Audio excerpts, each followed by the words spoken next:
Salam Bapak Ibu Saudara terkasih di dalam Tuhan, smart people yang dikasihi Tuhan.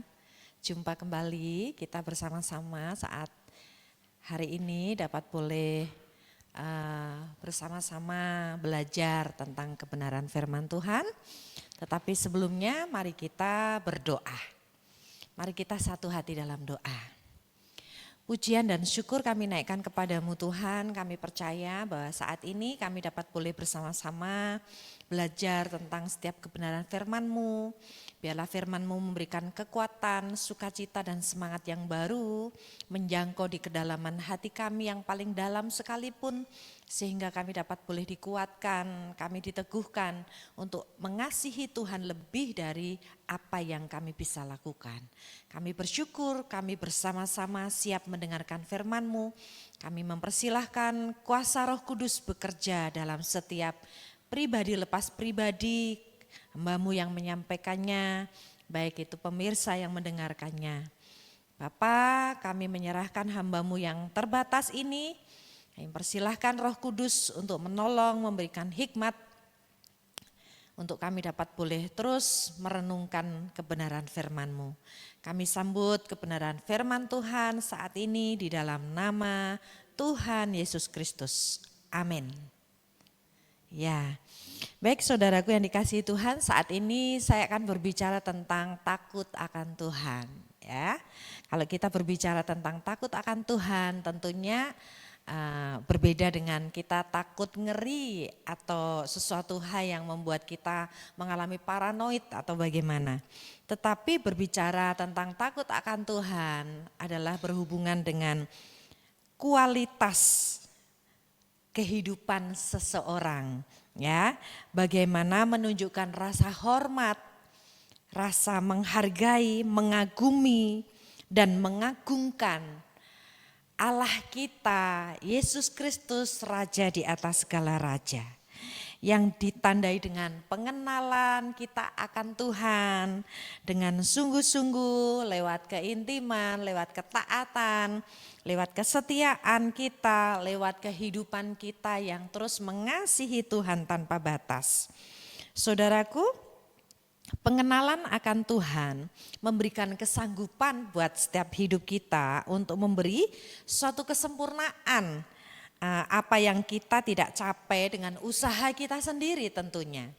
Di zaman yang sekarang ini, di dalam kondisi keadaan zaman sekarang, untuk mencari partner kerja, partner bisnis, partner di dalam berkeluarga sebagai suami istri, mungkin cari orang cantik, cari orang cakep, cari orang kaya, cari orang yang berpendidikan tinggi, banyak kita temukan.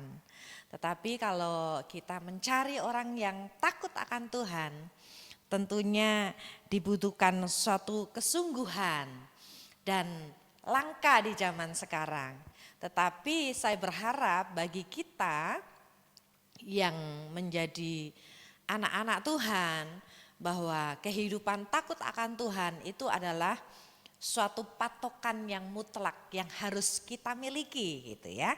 Sehingga siapapun yang ada bersama-sama dengan kita lewat partner pelayanan, bisnis, usaha atau pekerjaan, orang-orang di sekeliling kita selalu dikelilingi dan dipenuhi, disertai oleh orang-orang yang takut akan Tuhan.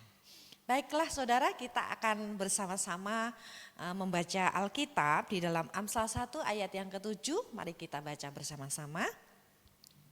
Amsal 1 ayat yang ke-7 firman Tuhan katakan, takut akan Tuhan adalah permulaan pengetahuan, tetapi orang bodoh menghina hikmat dan didikan. Saudara, firman Tuhan katakan takut akan Tuhan adalah permulaan pengetahuan. Kata-kata ini memberitahukan kepada kita bahwa pengenalan akan Tuhan, takut akan Tuhan adalah mengawali di atas semuanya, ya. Dan juga merupakan suatu pintu yang terbuka atau jalan yang terbuka untuk kita mengawali di dalam berbagai macam hal. Kenapa penting hidup takut akan Tuhan? Karena saya percaya Ada begitu banyak sebab dan akibat karena kita hidup takut akan Tuhan. Yang pertama adalah orang yang takut akan Tuhan pasti akan membawa dampak yang baik, teladan yang baik. Hidupnya itu dapat boleh menjadi saksi bagi banyak orang. Lewat apapun itu. Hidup ini kan ada dua, saudara ya. Kita ditularkan oleh sesuatu atau menularkan sesuatu kepada orang lain. Dua hal ini sering sekali kita alami. Suatu contoh dalam hal berpakaian. Mungkin kita memiliki suatu kiblat atau pandangan kepada siapa nih cara kita berpakaian kita, ya seperti itu.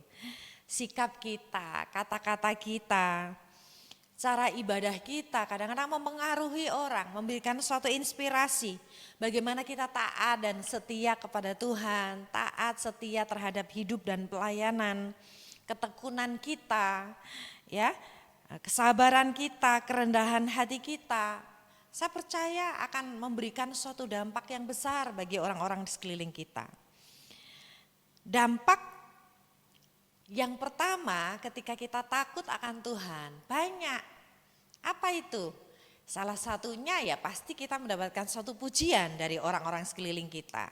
Ya mungkin dari suami kita, pasangan kita, atau dari anak kita. Di mana mereka melihat langsung bagaimana ibunya, bagaimana ayahnya ketika dapat boleh menikmati hidup takut akan Tuhan. Tentunya anak-anak akan bersuka cita, akan bangga sekali. Ya gitu. Yang kedua adalah takut akan Tuhan juga memberikan suatu dampak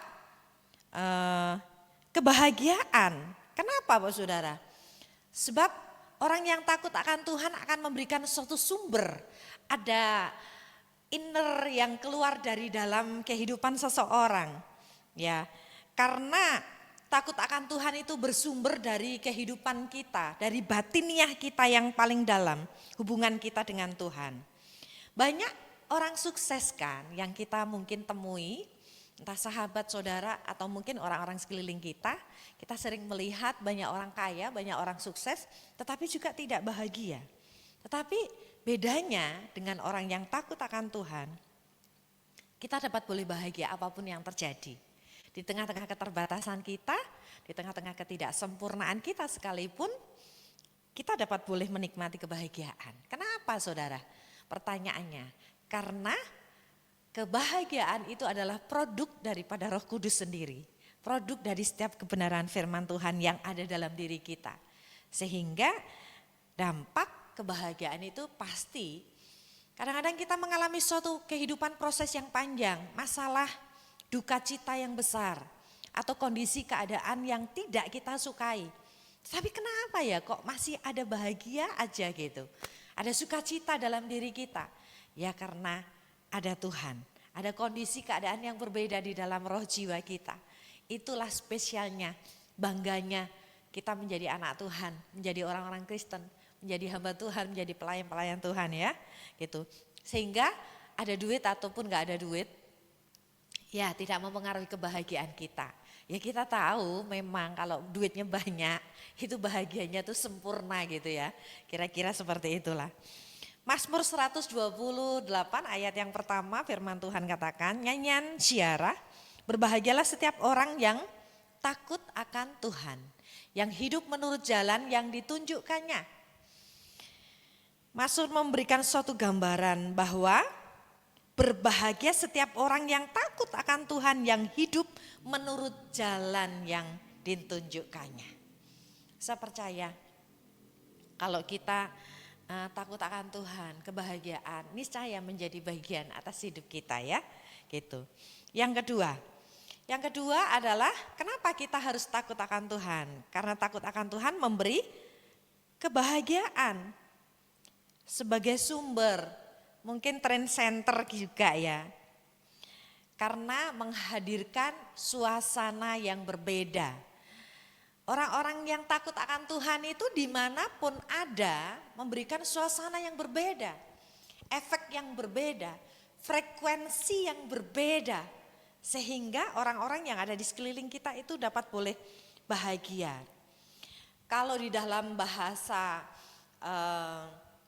kesehatan itu hormon dopamin ya gitu. Ada seorang dokter yang berkata, kalau senyum miring itu ada suatu kecemasan gitu. Kenapa senyum itu harus ditahan selama 7 detik? Misalnya kayak gitu. Kenapa?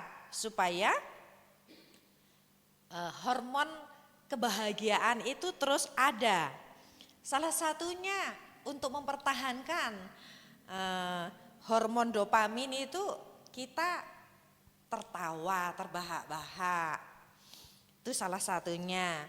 Olahraga atau kita nyanyi, memuji nama Tuhan dimanapun kita ada. Terlebih daripada itu kita menyembah Tuhan. Saudara yang mungkin percaya dengan berbahasa roh, ya lakukan itu. Karena saya percaya ketika kita menggumam, kita menyembah, memuji dan mengagungkan Tuhan, ada suatu sukacita yang melimpah, dorongan dari dalam, suatu dorongan yang kuat itu mengalir dalam setiap hidup kita. Nah saudaraku yang dikasihi Tuhan, yuk kita sama-sama hidup takut akan Tuhan. Saya lanjutkan yang ketiga, takut akan Tuhan itu bersifat membangun. Apa saja yang mesti kita bangun? Kita bisa membangun diri kita sendiri terutama. Kalau kita takut akan Tuhan terutama, kita bisa membangun kelemahan, kekurangan, keterbatasan kita. Ya, kita dengan sendirinya kita bisa memiliki suatu kekuatan dan semangat yang baru. Juga bisa membangun keluarga kita, anak kita, keluarga kita, orang-orang di sekeliling kita pasti merasa terbangun. Ya, gereja di mana kita ada, di mana kita bertumbuh, pasti dengan adanya kita hidup yang takut akan Tuhan itu mengalami suatu kondisi keadaan yang berbeda. Ya, kita bisa membangun lingkungan kita. Satu contoh, kita juga bisa membangun bisnis kita. Untuk seseorang, saya punya pengalaman ketika kami coba merintis usaha. Untuk membuka usaha baru itu enggak gampang. Disertai dengan berbagai macam kondisi keadaan yang buruk, pergumulan yang berat. Untuk menyesuaikan dengan pasar. Dari setiap sasaran kita itu enggak gampang. Tetapi kadang-kadang juga ada serangan mistis. Ini pengalaman saya ya gitu. Ada serangan-serangan yang kita tidak pikirkan, yang harusnya apa sih? Usaha cuman kayak gitu, emang hasilnya berapa sih? Sampai orang itu kayak mengincar, ada serangan-serangan ini itu, ada ilmu, ada ini itu. Tetapi saudara yang kasih Tuhan, dengan hidup kita yang takut akan Tuhan, tetap kita memiliki suatu posisi keadaan yang kokoh, kuat. Karena apa? Kita memiliki suatu senjata, ada sesuatu yang berbeda dalam diri kita. Sehingga takut akan Tuhan menjadi salah satu cara untuk membangun hidup kita untuk lebih lagi. 1 Petrus 3 ayat yang pertama firman Tuhan katakan. Yuk kita baca sama-sama 1 Petrus 3 ayat yang pertama. Demikian juga kamu, hai istri-istri, tunduklah kepada suamimu, supaya jika ada di antara mereka yang tidak taat kepada firman, mereka juga tanpa perkataan dimenangkan oleh kelakuan istrinya. Ini hanya salah satu contoh saja. Artinya saudaraku, ayat ini memberitahukan kepada kita kalau kita takut akan Tuhan, ada satu jiwa-jiwa yang kita bangun. Firman Tuhan katakan, tanpa perkataan istrinya, suaminya dimenangkan. Berarti kalau kita memiliki suatu kehidupan yang takut akan Tuhan, jiwa-jiwa dibangun. Pasangan kita, anak-anak kita yang mungkin tadinya malas. Apa sih ibadah terus, pelayanan terus, baca Alkitab, wah memuji-muji Tuhan terus dan lain sebagainya. Tetapi saudara, orang-orang sekeliling kita dapat kita bangun ya. Memenangkan jiwa-jiwa, keluarga kita, masyarakat kita di sekeliling kita dapat boleh membangun mereka. Dan hidup kita dapat boleh berdampak. Yang keempat saudara, orang yang takut akan Tuhan yang keempat adalah menopang. Ya, untuk menopang orang lain itu kan gak gampang. Menopang diri kita sendiri aja nggak gampang. Untuk menaklukkan diri kita juga nggak gampang. Tapi kita diingatkan Amsal 14 ayat yang pertama. Amsal 14 ayat yang pertama firman Tuhan katakan, perempuan yang bijak mendirikan rumahnya, tetapi yang bodoh meruntuhkannya dengan tangannya sendiri. Saudara, ayat ini punya sifat bagaimana membangun supaya kokoh tetap berdiri, ya gitu. Tidak takut, tidak khawatir di dalam segala persoalan dan keadaan. Bahkan membangun dengan cara yang bijak. Saya percaya akan menghasilkan satu keluarga yang kokoh. Memang tidak gampang, lebih gampang meruntuhkan, kata firman Tuhan ya. Tetapi saya percaya kita yang hidup dalam takut akan Tuhan dapat memiliki suatu karakter juga. Kita dengar-dengaran terhadap firman Tuhan. Saya akan bacakan Matius 7 ayat 24 sampai 25. Matius 7 ayat 24 firman Tuhan katakan, setiap orang yang mendengar perkataanku ini dan melakukannya, ia sama dengan orang yang bijaksana yang mendirikan rumahnya di atas batu. Ayat yang ke-25, kemudian turunlah hujan dan datanglah banjir, lalu angin melanda rumah itu. Tetapi rumah itu tidak rubuh sebab didirikan di atas batu. Haleluya. Orang yang gampang mendengar dan melakukan firman adalah salah satu kehidupan bagaimana kita dapat memupuk hidup kita takut akan Tuhan. Memiliki nilai kehidupan yang benar tentunya, pastinya disukai oleh Tuhan. Karena orang-orang yang demikian pasti memiliki suatu prioritas yang berbeda, hidup yang tepat, memiliki suatu tanggung jawab di dalam segala hal, tugas dan apa yang dipercayakan di dalam hidup kita, kita dapat boleh memiliki suatu komitmen untuk dapat bertanggung jawab. Kita juga pastinya bisa menginvestasikan hidup kita kepada Allah, kepada keluarga, kepada saudara, kepada masyarakat. Karena investasi itu kan bukan hanya sekedar uang kita taruh di bank. Tapi ketika kita peduli dengan sesama, dengan orang-orang sekeliling kita mendoakan orang lain, kita mengunjungi, menasihati, kita menemui orang-orang yang membutuhkan pertolongan dan membantunya, itu juga merupakan suatu investasi. Bagaimana hidup kita untuk memberikan suatu inspirasi bagi dunia. Ya, ternyata takut akan Tuhan itu luas banget, saudaraku. Satu contoh Bapak Saudara, Ibu Teresa kita semua tahu, dari tokoh Katolik yang sangat terkenal. Beliau sudah tidak ada di bumi ini. Tetapi karya dan jejaknya, ya, beliau meninggalkan suatu cerita-cerita yang indah, pengalaman-pengalaman yang memberikan suatu inspirasi bagi banyak orang, terutama kehidupan gereja dan kekristenan. Bagaimana beliau memiliki suatu kepedulian terhadap anak-anak, memiliki kepedulian terhadap orang yang minoritas, memiliki suatu prioritas perhatian khusus kepada wanita dan kepada ibu-ibu yang menyusui dan ibu hamil. Ini merupakan suatu hal panggilan yang berbeda. Tentunya kita semuanya mungkin ada di antara kita pemirsa, Bu, kok saya disamakan dengan Ibu Teresa gitu kan. Ya, memang kita berbeda dengan beliau, tetapi paling tidak ketika kita mendengarkan suatu cerita-cerita tokoh-tokoh di dalam kehidupan kekristenan yang memberikan suatu dampak untuk mengubahkan bangsa, mengubahkan dunia, kita harus membuka hati kita. Kita membuka pikiran kita. Bagaimana seseorang bisa menginspirasi dunia? Kalau Ibu Teresa bisa, berarti kita juga bisa. Karena Tuhan kita sama, ada Yesus Kristus dalam diri kita, juga Ibu Teresa. Ada Roh Kudus di dalam diri kita juga dengan yang lainnya. Siapa lagi saudara? Di dalam Alkitab kalau kita melihat bagaimana takut akan Tuhan yang dimiliki oleh seorang Maria. Kita belajar dari kehidupannya tentang kerendahan hatinya. Apakah untuk merendahkan hati itu gampang? Ya tentunya sulit. Bagaimana dia harus menanggung beban berat, menanggung sebuah konsekuensi terhadap apa kata orang, anak gadis hamil di luar pernikahan. Tetapi saudaraku yang dikasihi Tuhan, kita belajar memang untuk memberikan suatu inspirasi bagi orang itu gak gampang. Tetapi jika kita mau, percayalah kita pasti bisa.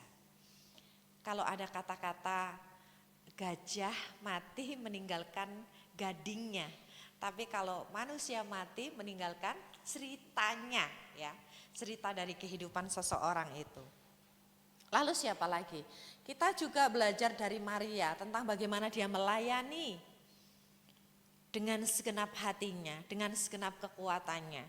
Ya, kita juga belajar dari Paus Fransiskus yang baru-baru saja belum lama mengunjungi Indonesia, tetapi sekian bulan kemudian meninggal dunia. Saudara, kita belajar dari Paus ini adalah suatu barometer dalam kehidupan gereja Katolik. Bagaimana Paus Fransiskus memberikan suatu inspirasi bagi seluruh dunia. Bagaimana kerendahan hatinya, hidup dalam satu kesederhanaannya. Bahkan dalam wasiatnya untuk meninggal dunia saja enggak mau dikubur, enggak mau pakai peti yang seharusnya dia terima. Dia bahkan memiliki kriteria yang khusus dalam kesederhanaannya. Saudara, ada banyak, saya percaya banyak sekali orang-orang yang memberikan suatu inspirasi karena hidupnya takut akan Tuhan. Tapi hari ini kita dapat boleh bersama-sama diingatkan kembali. Jika kita sudah mulai lelah, kita sudah berkata, ya sudahlah, cukup aja gitu ya. Cukup ajalah aku berjuang sebagai orang Kristen, sebagai anak Tuhan, sebagai hamba Tuhan, ya sudahlah, selesailah, cukup aja. Ini sudah mentok rasanya gitu ya.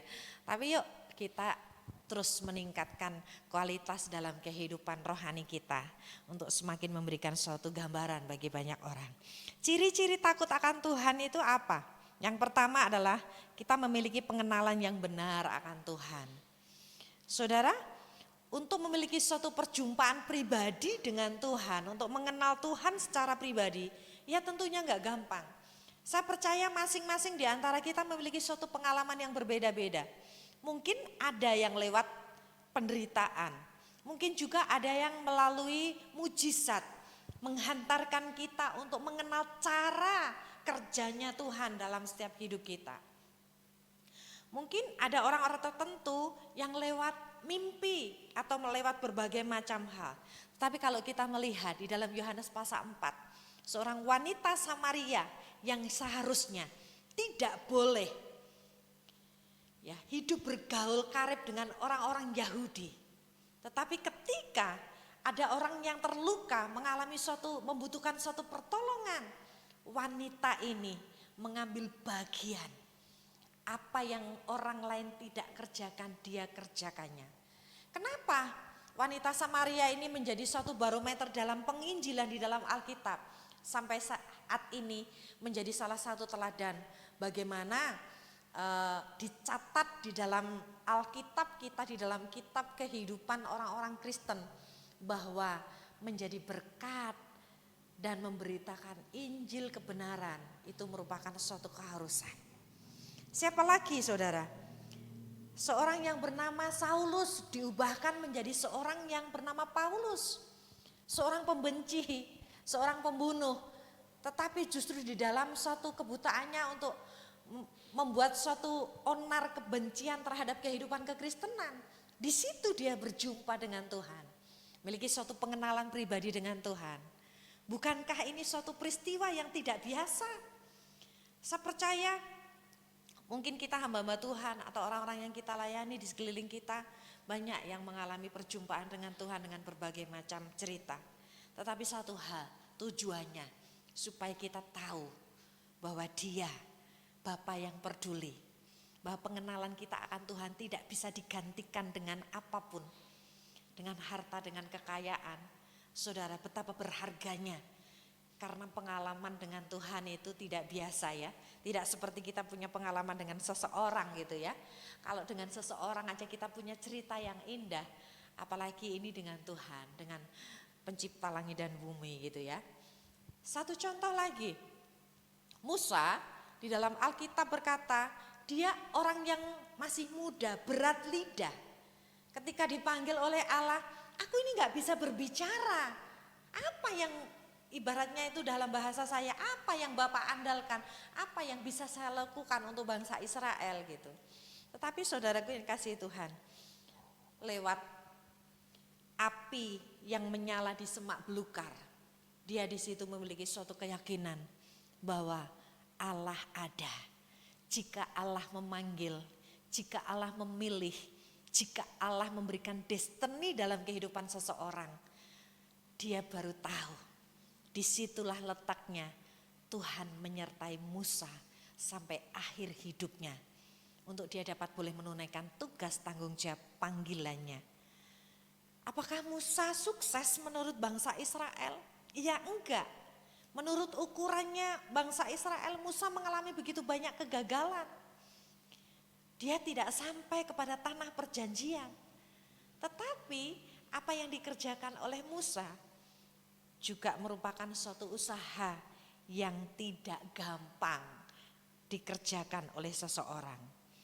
Saudaraku, semua contoh di atas adalah orang-orang yang mengenal Allah.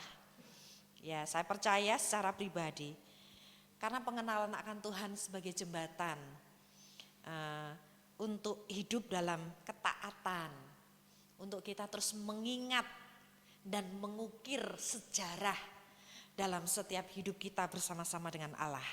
Bagaimana kita dapat boleh mengalami kehidupan dalam pertobatan hari lepas hari. Karena kita percaya seorang pun tidak ada manusia sempurna kecuali kasih Kristus yang menyempurnakan hidup kita. Makanya kita dibutuhkan suatu kehidupan dalam pertobatan. Bagaimana kita mengenal Tuhan, mengasihi Tuhan. Yang kedua, membangun keintiman dengan Tuhan. Saudara, untuk membangun keintiman dengan Tuhan, kita sebagai hamba Tuhan sekalipun gak gampang. Apalagi di tengah-tengah kesibukan, tugas tanggung jawab kita yang banyak, belum capek, belum usaha, belum bisnis, belum ngurus keluarga, ya gitu. Tetapi semuanya itu dibutuhkan satu komitmen yang tinggi. Mau baik atau enggak baik, mau sehat ataupun senang, ataupun apapun yang terjadi, kita tetap berkomitmen. Bagaimana kita memiliki suatu hubungan yang intim untuk berjumpa dan ketemu dengan Tuhan. Dibutuhkan suatu kedisiplinan. Kalau pagi hari ini kita bisa bangun, kita juga percaya besok pagi pasti kita bangun. Kalau malam hari kita dibangunin sama Tuhan untuk berdoa, untuk melakukan sesuatu, ya kita juga percaya. Kita pasti bisa melakukannya dengan kekuatan yang daripada Tuhan. Untuk kita dapat boleh bersekutu, untuk kita dapat boleh membaca Alkitab, untuk kita dapat boleh berdoa, untuk baca Alkitab, untuk kita dapat melatih diri kita. Salah satu cara untuk kita dapat boleh memiliki hubungan yang intim dengan Tuhan itu berpuasa misalnya gitu ya. Mendengar suara Tuhan lewat pujian, lewat doa kita. Ya tentunya semuanya itu gak gampang. Apalagi mungkin ada gereja-gereja tertentu yang memiliki suatu keyakinan bahwa ketika Yesus bangkit daripada kematian, maka 10 hari setelah itu dapat boleh berdoa. Nanti 10 hari kemudian pencurahan Roh Kudus dan dapat boleh merayakan Yesus naik ke surga gitu ya. Saudara, di zaman modern ini kesibukan kita itulah yang menjadi musuh terbesar kita. Kenapa? Kita kok sulit banget untuk memiliki hubungan yang intim dengan Tuhan. Sulit banget rasa-rasanya ya berdoa gitu. Sulit banget ya rasa-rasanya untuk berpuasa, untuk memulai sesuatu yang baru itu kenapa sulit banget. Tapi percayalah saudara, kalau kita sudah memulainya, Tuhan akan memberikan suatu kekuatan. Tinggal bagaimana kita membuka pintu aja gitu ya. Semua orang memiliki suatu pergumulannya sendiri. Paulus membutuhkan waktu 17 tahun untuk menjaga suatu keintimannya dengan Tuhan. Untuk tetap di dalam posisi pengenalan akan Tuhan itu gak berubah. Siapa lagi? Yusuf juga membutuhkan waktu 13 tahun. Ini waktu yang sangat panjang bagi kita. Untuk kita dapat boleh bertahan, taat, setia, melakukan rutinitas kita. Doa, baca Alkitab, itu aja itu gak gampang. Seperti Daud membutuhkan waktu 14 tahun. Musa 40 tahun. Tetapi satu hal saudara, kita yakini bahwa semuanya akan memberikan suatu kekuatan dan semangat yang baru dalam hidup kita. Saudara, mungkin di antara kita ada yang bertanya-tanya, Bu, saya sudah terlalu lama. Terlalu lama dalam perjuangan saya. Sudah sekian tahun. Ya saudara, semua orang memiliki suatu prosesnya sendiri-sendiri. Saya merasa sampai hari ini pun saya belum seperti yang Tuhan mau. Masih banyak bolong-bolong, kadang-kadang berdoa, kadang-kadang berpuasa. Aduh, untuk memulai sesuatu baru yang susah banget. Apalagi kalau sudah lebih dari mungkin 2 minggu, 1 bulan gak puasa. Untuk memulai kebiasaan yang baik itu gak gampang. Satu contoh gini, untuk kita dapat berolahraga, padahal kita tahu olahraga itu akan menghasilkan badan yang sehat, gitu ya. Olahraga itu kalau dikerjakan dengan rutin, dengan setia, maka akan menghasilkan bukan hanya badan yang sehat, tetapi badan yang singset, gitu ya. Bahasanya itu ya langsing gitu ya. Tapi kenapa hal itu susah sekali kita kerjakan? Padahal kita tahu kalau badan kita sehat, tubuh kita tidak terlalu gemoy gitu ya, kayak saya ini, ya pastinya semakin percaya diri, pakai baju apa aja gitu kan gampang, enak dilihat gitu ya, dan enak juga dirasakan. Tetapi kenapa kita tahu kalau sudah memberikan suatu hasil dari apa yang kita kerjakan itu membahagiakan kita, menyenangkan hati kita. Tapi masalahnya kenapa kita nggak mau melakukannya dengan disiplin, dengan terus-menerus secara kontinu kita kerjakan hal itu. Ya, saudara yang masih dalam suatu pergumulan tentang itu, ya saya juga masih bergumul tentang olahraga. Bagaimana untuk mendisiplin saya, kalau hari ini olahraga, besok olahraga ya gitu, walaupun jalan kaki sekian menit dan sebagainya. Tapi sulit sekali untuk dikerjakannya. Ya kita sama-sama. Saudara, saya percaya pemirsa yang dapat boleh mendengar firman Tuhan memiliki suatu pergumulan masing-masing. Mungkin ada di antara kita, sulit untuk mendisiplin diri saya Bu, untuk baca Alkitab. Ya, padahal kita tahu ketika kita membaca Alkitab, ketika kita ada persoalan, ada masalah yang besar, tiba-tiba ada suatu kekuatan yang baru. Karena firman itu dari pendengaran oleh karena iman, dan iman memberikan suatu kepercayaan, memberikan suatu kepastian dan keyakinan dalam hidup kita. Kita semakin yakin, kita semakin percaya, dan kita tahu di dalamnya membawa suatu perubahan dalam hidup kita. Karena Yohanes 1 ayat 1, pada mulanya adalah firman, firman bersama-sama dengan Allah, dan firman itu adalah Allah sendiri. Jika kita tahu sebagai anak-anak Tuhan, sebagai orang Kristen, jika kita tahu hal itu adalah baik buat kita, kenapa gak kita kerjain? Masalahnya kembali lagi, untuk mendisiplin diri kita, untuk berkomitmen itu bukan perkara yang sangat gampang sekali ya, gitu. Nah saudara, mungkin ada di antara kita, Bu, ya saya juga pengen berpuasa. Saudara, pengalaman beberapa waktu yang lalu, saya tuh biasanya ini bukan pamer ya, tetapi ini kiranya dapat memberikan suatu inspirasi buat Bapak Ibu Saudara gitu. Biasanya 1 tahun itu puasa 21 hari, puasa 40 hari itu bisa 3 kali, bisa 4 kali gitu 1 tahun. Tapi kok setelah bertambah umur, sudah pekerjaannya tambah banyak gitu, saya tuh punya pemikiran seperti ini. waduh kayaknya lama banget ya. Kayaknya saya tuh nggak punya waktu, nggak punya kebebasan sama sekali gitu ya.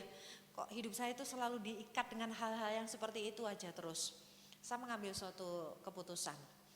Saya akan mencoba, saya akan puasa Ester 3 hari 3 malam, nggak makan, nggak minum, saudara. Untuk hal itu sebenarnya sudah sering saya lakukan, tetapi sangat jarang sekali. Nah, tahun 2025 itu saya sudah melakukan beberapa kali yang puasa Ester.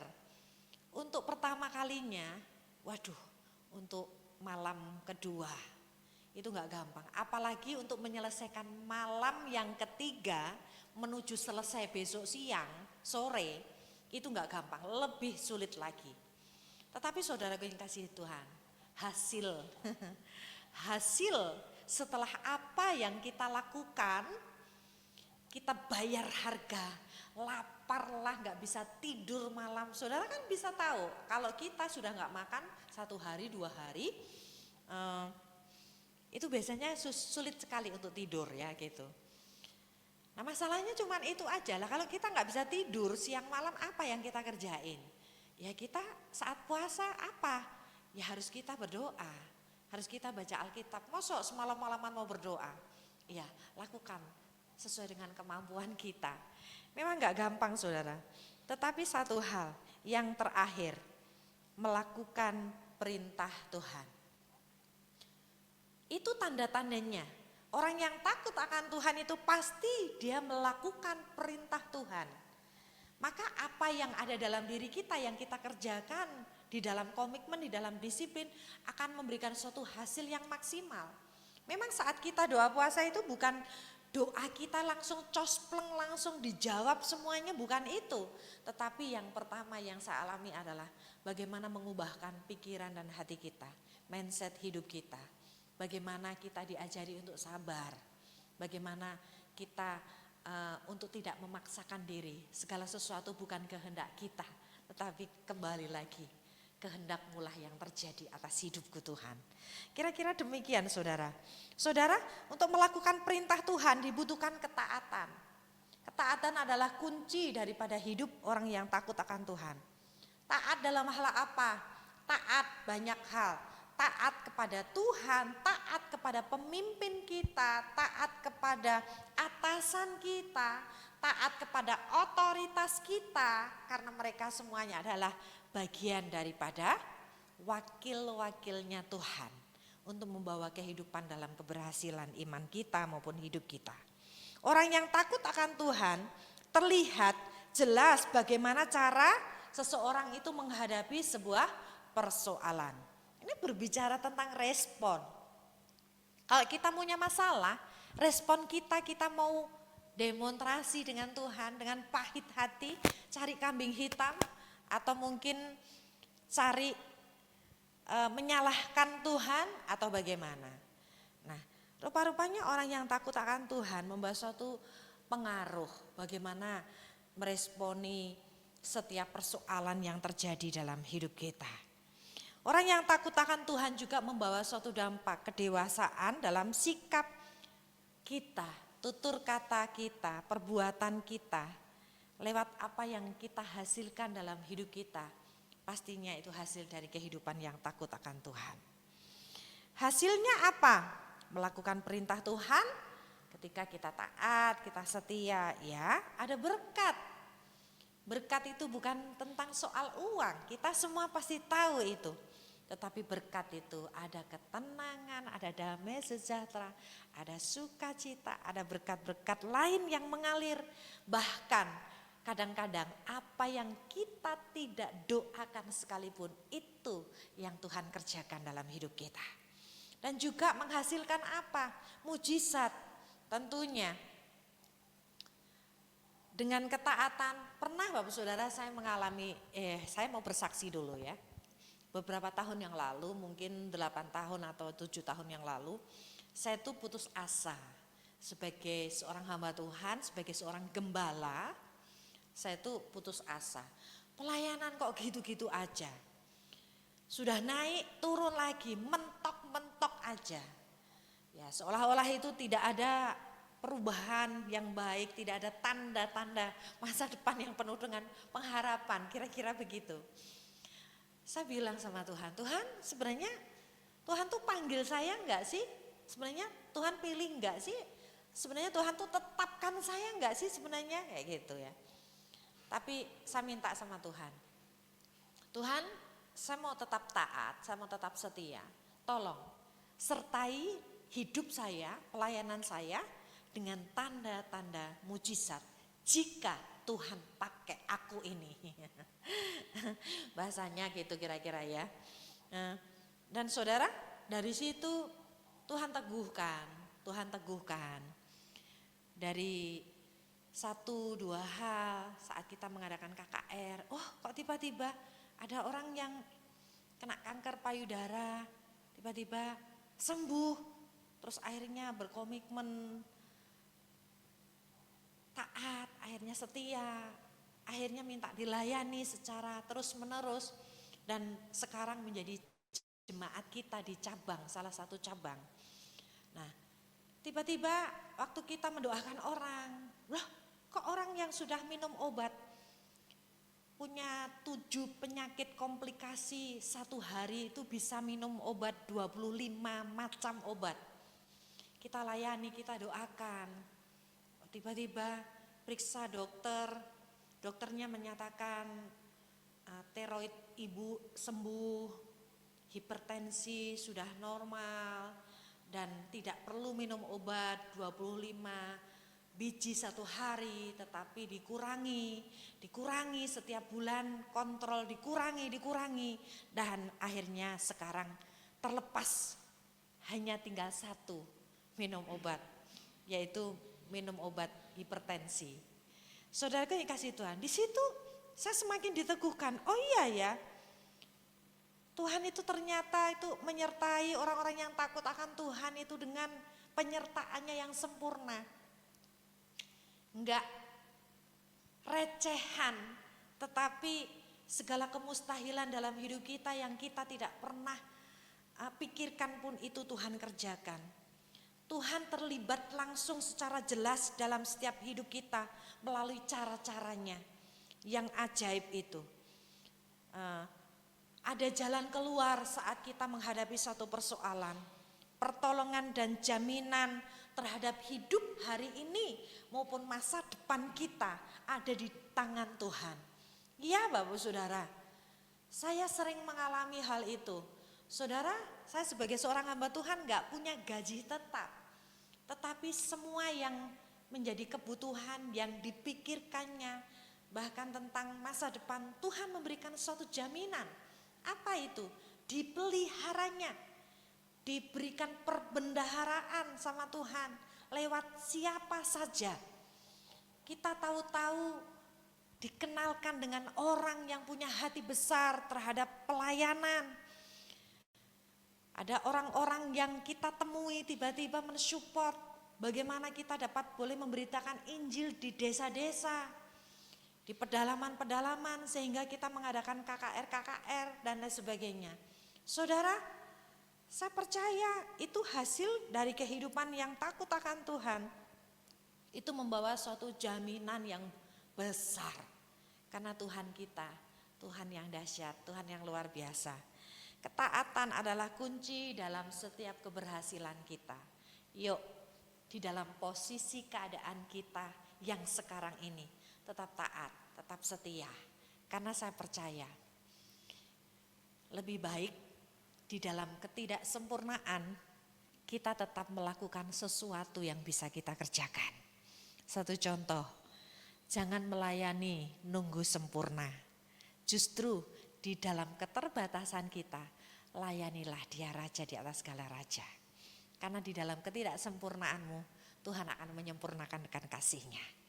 Dalam semua keterbatasan hidup kita, yuk kita menjadi pribadi yang takut akan Tuhan. Karena bukan hanya membawa suatu dampak bagi orang lain, bagi gereja, tetapi membawa suatu pengaruh yang besar, dampak yang besar dalam setiap hidup kita. Nah, demikian firman Tuhan. Kiranya Bapak Saudara dapat boleh diberkati, dapat boleh dibangun dan memberikan suatu semangat yang baru. Nah, kita mengucap syukur dulu ya. Kita mau berdoa dulu untuk kebenaran firman Tuhan. Bapa yang baik, firman yang sangat sederhana yang hamba-Mu sudah sampaikan dapat boleh memberkati semua pemirsa Smart People. Kami percaya hari ini kami dikuatkan. Hamba-Mu sudah selesai berbicara. Roh Kudus yang terus mengumandangkan setiap kebenaran firman-Mu dalam kehidupan umat-Mu. Supaya kami semua yang mendengarkannya dapat mendapatkan sukacita, damai sejahtera dan berkat-berkat yang melimpah dalam setiap hidup kami. Di dalam nama Tuhan Yesus Kristus kami alaskan doa kami. Haleluya. Amin.